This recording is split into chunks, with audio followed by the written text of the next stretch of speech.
Hello, everyone, and welcome to another episode of Autism Stories. I'm your host, Doug Bletcher, the founder of Autism Personal Coach. Autistic people are the true experts of the autistic experience, and Autism Stories is where we interview autistic people to learn from their stories, experiences, and get their insights. If you'd like to be notified about each week's episode of Autism Stories, we suggest you subscribe on your favorite podcast listening platform. We would also appreciate it if you could give us a positive rating and review, as it will help others to learn about autism stories. We're coming to the end of the year, so I just wanted to talk about the growth of the podcast over this last year and some exciting plans for Autism Stories, or at least I think so, for 2023.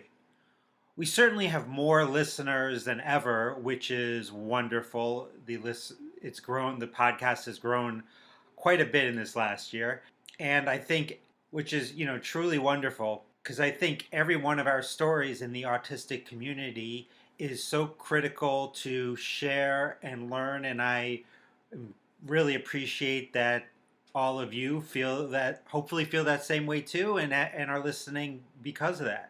So just thank you, all of you that have started listening this past year, as well as those have been with us prior to this last year and the last 2, 3, 4 years. I'm really grateful for all of you.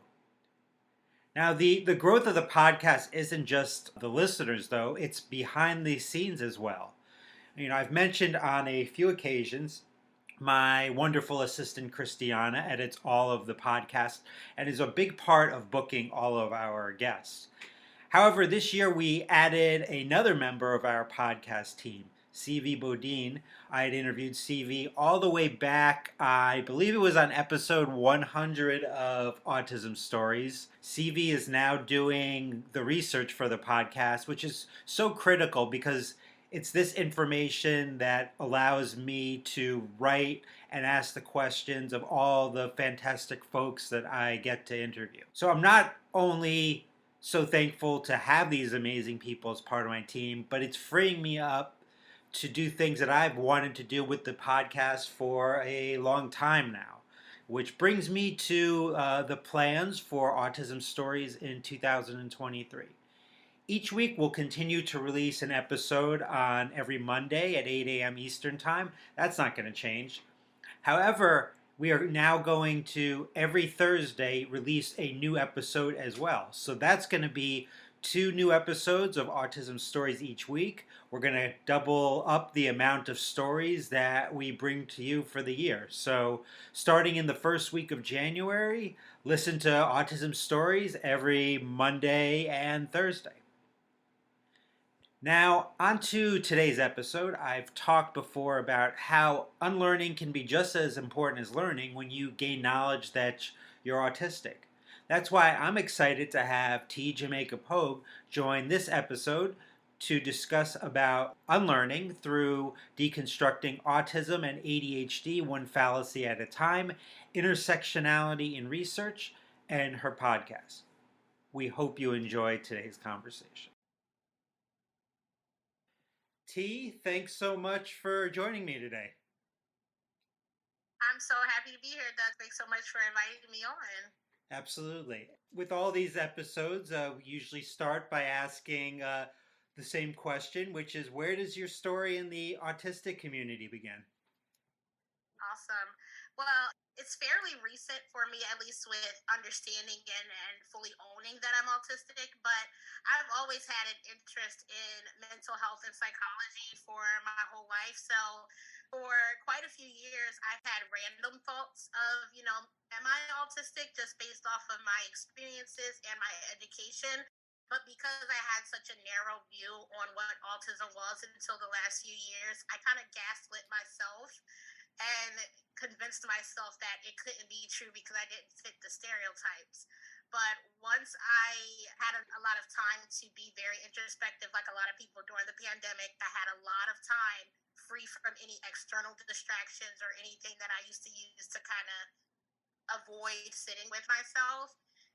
That's when I truly was able to connect those dots and accept the fact that I am autistic and have ADHD.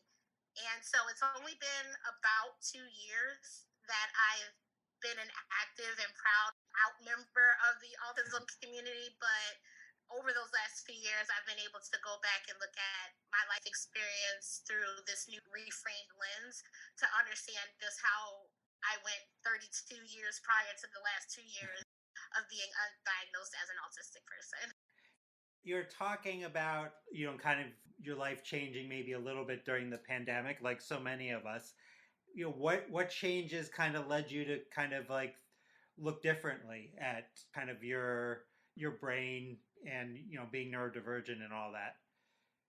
Yeah, the reset of the pandemic changed my social life.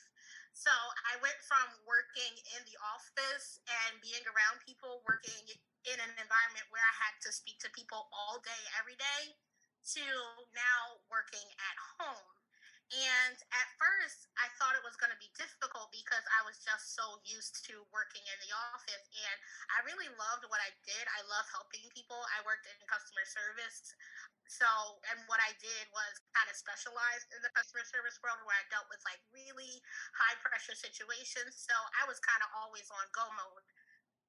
Going into the pandemic and having a lot of the social activities that I used to be a part of on a regular basis go away, I immediately started to see a difference in how I felt at the end of the day. So even though I consciously loved what I was doing and I didn't feel like I had any issues, I didn't connect back to the fact that I was always drained at the end of the day to the fact that I was socially masking all day because I was doing the same work from home. And sometimes I'll work more hours and get more work done from home, but I wouldn't feel nearly as drained or nearly as depleted. And after a while, it took me a while to connect the dots that, oh, I was feeling better because I didn't have to spend all day doing 2 times the work. I wasn't doing the work I was paid to do, plus the emotional labor of having to mask. And that was a really big impetus in me like reframing like what really does make me happy, what situations do I thrive in. Now, I learned about you through your wonderful social media accounts, Deconstructing Neuro. And so I'm wondering, with the purpose of deconstructing autism and ADHD, one fallacy at a time, what are some of the fallacies you are most focused on these days deconstructing? Basically what I call the quote unquote face of autism. Kind of like I mentioned, I gaslit myself for so long into not believing I am autistic for the simple fact that I don't fit the stereotype of what most people think of when they think of autistic people. And I know I'll speak for myself. I saw it as very like a small, young, white boy, and I am clearly the exact opposite. I am an adult black woman. And so like just only having that kind of cursory knowledge of it, of the stereotypes, really held me back from accepting this a lot sooner. And I know from my conversations with other women, other adults, other people from minority groups, that they've had similar situations where it took them a long time to connect the dots on them being autistic simply because there's this misconception of what it's supposed to look like. And I'm someone who's always been a high achiever, the what did they say, the gifted child or whatever, someone who's always excelled academically and was able to hold their own socially. I was never popular, but I was never, completely picked on. And so again, like that's the biggest fallacy is changing our understanding of the face of autism, seeing how it actually looks when you throw in intersectionality. It's not going to present the same way in a woman as it will in a male. It's not going to present the same way in an adult as it does as a child. And so bringing conversations to the table from actually autistic people from all different walks of life and all different shades, colors, and backgrounds is what I'm really, really focusing on and what the heart of deconstructing neurodivergence is about. Basically, just getting to the root of what caused us to see it and see autism in such a one-dimensional way, while also providing a more multifaceted view of what autism looks like.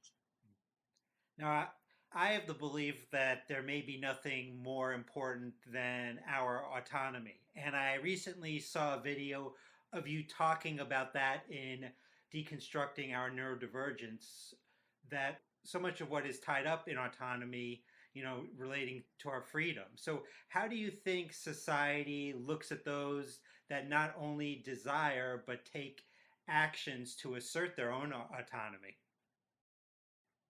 Wow, that is a big question. I'll say, especially coming from like an autistic perspective, the reason why I think our autonomy is so important is because for so long and to this day, autism has been seen from an holistic lens. So it's always been viewed and defined by those outside of our community who they may have academic knowledge of what's going on. They may have studied it. They may have a lot of insight, but it doesn't supersede lived experience. It doesn't take the place of someone who actually has an autistic brain and has lived life as an autistic person. And so, as we know, autism is a spectrum, and there are people who have other comorbidities and other challenges that may require them to have assistance lifelong.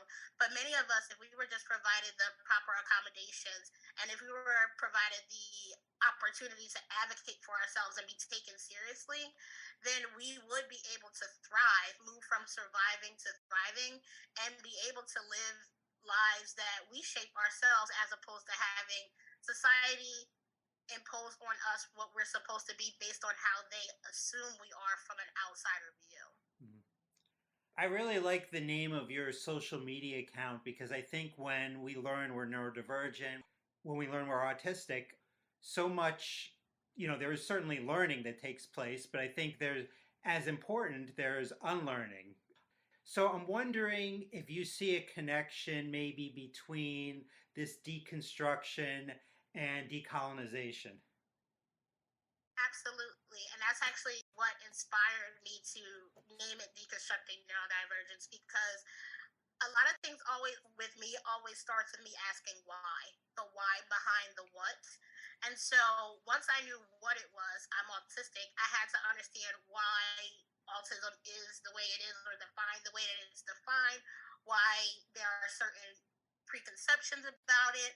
And when I was asking those questions, a lot of it got rooted back to kind of the underlying theme amongst a lot of things that kind of negatively impact our society. And it goes back to these colonial kind of beliefs of perfectionism. And so there's a very narrow view, and I call it the colonial mindset. I don't want to coin that. I forget who told me that, but someone on TikTok told me to call it the colonial mindset because I do think that that paints a more accurate picture than saying something like, white supremacy, which I think is like a blanket statement that doesn't have the right context to describe what we are talking about. It's a colonial mindset, the mindset that was imposed on everybody that was colonized to fit a certain standard. And anybody who doesn't fit that standard, they get kind of otherized. And so we as neurodivergent people, we literally diverge from what is deemed normal or typical, and everything about us gets pathologized. And I think if we go back and deconstruct the roots of what causes us to believe these certain things, and we understand the why behind the what, that will help us to break down the things that aren't working and then build up new systems or put things in place that would work. But until we can understand the root, we're just putting band-aids on the problem. We're not solving it. And so that brings me back to the discussions that I like to have in deconstructing neurodivergence. It's challenging. It's asking questions. Why do we do that? Why do neurotypical people do that? Why is this considered normal? Has anyone asked, is this logical? So yeah, that's definitely one of the biggest connections that helps spark the whole idea behind deconstructing neurodivergence. So I always love talking with other podcast hosts, and recently you started your own podcast. There was one episode with one of your guests. You discussed the lack of supports available to autistic adults and especially Black women. So, how have you found this support, particularly in the last couple of years, learning about your identity as an autistic Black woman? Yeah, it's been difficult. Not gonna lie. I mean, the biggest tool for me so far has been TikTok. I know it gets a lot of negative stigma nowadays. A lot of people like to talk about, oh, it's a fad and people are just going online and self diagnosing. But firstly, I'll say if you believe you're autistic and you truly claim it as an identity, chances are you are, because neurotypical people aren't jumping at the seams to be part of a very marginalized community. They're not. But with that being said, so again, TikTok, it gets a lot of negative stigma, but for me, it has been so amazing because there aren't any programs in my area, and I live in the Philadelphia area. I live near a major city. So imagine people who live in very rural areas or who aren't close to big cities. It's got to be even worse. There aren't any support groups for autistic adults. There definitely aren't any support groups for autistic women of color. And so by being able to connect with people from all around the world, not just around the country, but all around the world, who have similar lived experiences and even widely differing lived experiences that underneath kind of stem from the same issues that we all face as an autistic community, has been so empowering and very validating, because the experience that I've had going undiagnosed for so long was a very lonely experience. I felt like I was the only person going through a lot of the things that I went through. I was the only person struggling with the way that I struggled. But now I know that I am not alone in this. There are so many of us that are struggling in the same way. And by kind of building the platform that I've built or started to build, I've been able to connect with even more people to really help us feel less alone and validate our experiences. Earlier you were talking a little bit about reframing, kind of your mindset. So, how has learning about your autism and neurodivergence been helpful in reframing your mind and thoughts? So, because I went so long and not understanding why I was the way that I was or why things happened the way they were, I went through a lot of trauma. I just couldn't put the pieces together as to, okay, why am I struggling socially? Why don't I just get it? But once I had the answer, the why behind the what, I was able to go back and think about a lot of my experience, a lot of the things that I've gone through, a lot of the struggles that I continue to have, and it made more sense now. So no, I am not naive. I just am a literal thinker and don't realize that a lot of people are lying to me. So like I didn't get taken advantage of because I'm just a super dumb person. I unfortunately didn't see that this person was lying to me because of how I think. Or no, I am not a rude person. I just value the truth. And so if I actually something is just because I know the truth and I want to share the truth. It's not that I'm this rude person that everyone kept telling me I am. It just really started helping me with my healing journey and trauma healing, especially when it came to like breaking a lot of people pleasing and fawning tendencies, because I learned acceptance by being the least intrusive and the most helpful.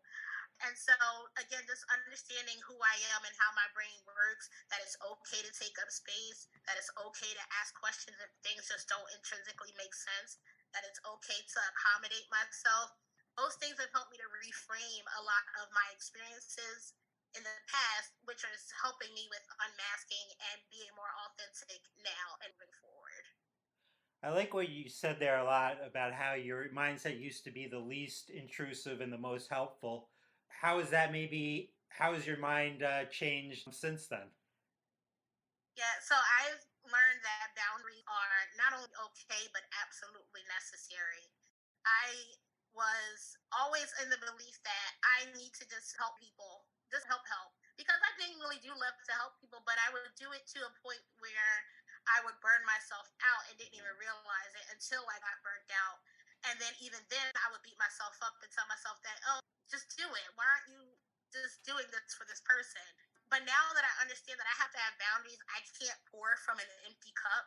So if I am running low on spoons or I don't have that capacity to even help myself, how can I push beyond that to help someone else? And even if I do have the ability to do it, if there's something in me that's telling me that I don't want to and it's not a must, if it's like maybe I'm thinking someone, I'm hearing that should voice, I'll take a step back and be like, hey, do I actually want to do this? Do I have to do this? If not, then I don't have to feel bad for holding a boundary and saying, hey, I do not have the capacity to do this, or it is just not within, I don't want to do this and I don't have to. So sorry, but not sorry. And beyond this interview, how can people listen to your podcast and also learn about all the great content that you put out there? So yeah, after this, I would love for you guys to check out my podcast, Beyond Deconstructing. It's available on my YouTube channel as well as on Spotify. I can be found at deconstructing.neuro on TikTok and on Instagram. If you still use Twitter, I'm kind of on there, but not really. But I am at decon_neuro. I also have my own personal website. It's tjamaicapogue.com. And on there, you can find everything about me, all the links to all of my social media, videos, and blog posts, and all that jazz. And then if you would like to support me, I am also on Patreon, patreon.com/tjamaicapogue. I wanted to ask you about one thing before we go, in that you wrote a capstone paper that is about understanding autism in women and BIPOC individuals. So it's a focus on intersectionality in autism research and diagnostic criteria. So, from what I understand, the paper is a call to action to the mental health community. What are some of the critical actions that you think the mental health community must take in research and diagnostic criteria? Yeah. Well, I'm glad you brought that up. Thank you so much. I had a lot of fun writing that paper, writing that capstone paper, because I actually got to choose the topic. So, of course, I went with autism. The biggest call to action I would say is needed in the mental health community is to update their diagnostic criteria from an intersectional lens, because the way the DSM-5 categorizes autism is from a very rigid and one-dimensional spectrum. And that is why, for so many of us, our diagnosis gets missed. We get missed, a lot of us, especially if you are a woman or a woman of color, we don't even get autism as a possibility. It's usually a mood disorder, like, or a personality disorder, like borderline personality disorder and anxiety. And we have a bunch of different diagnoses that actually would just fall under autism a lot of the time. And so the biggest call to action I would say is to update and reframe how we look at autism from a diagnostic criteria. And that has to include the voices of actually autistic women, people of color, non-gender conforming people, members of the LGBTQIA plus community, because autism is a spectrum, and the people that are affected by autism are also a spectrum. And so without that intersectional lens and that understanding of what it looks like and how it presents in different people, we're going to continue to misunderstand autism as a whole, and a whole swath of people are going to continue to not understand why their brains are the way they are, and will continue to struggle to survive, as opposed to have the tools and the accommodations to be able to thrive. And we could do so much. Our brains are so beautiful. And if we were given the opportunity to contribute in a impactful way, we could definitely help to create a better world for all of us, a better and a more accommodating world for everyone. Absolutely. Well, T, I enjoyed this conversation very much. Thanks for making time for me today, and I'll be checking out all your social media stuff and listening to your podcast. Thank you so much, Doug. This was so fun. Again, I thank you for reaching out. And I would hope to have you on a future episode of Beyond Deconstructing as well. I listened to quite a few of your episodes, and I love what you do and bringing the voices and the stories of actually autistic people.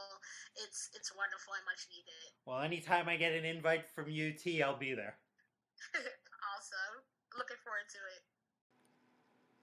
Thanks so much to T for the conversation. To learn more about T, please check out the link in the podcast description for this episode. So this is the part of the episode where I'm going to tell you about Autism Personal Coach and how we can be helpful in your life. Did you know that Autism Personal Coach provides extraordinary support to live self-sufficient and purpose-driven lives through our customized coaching? If this is something that you're interested in learning more about, please visit autismpersonalcoach.com for more information. I hope you enjoyed this episode of Autism Stories, and if you did, if you could tell a friend, foe, or anyone you know about it so they could have the same enjoyable and educational experience as you when listening to Autism Stories, it would be very much appreciated. Till next time, I'm Doug Bletcher of Autism Personal Coach. Talk to you then.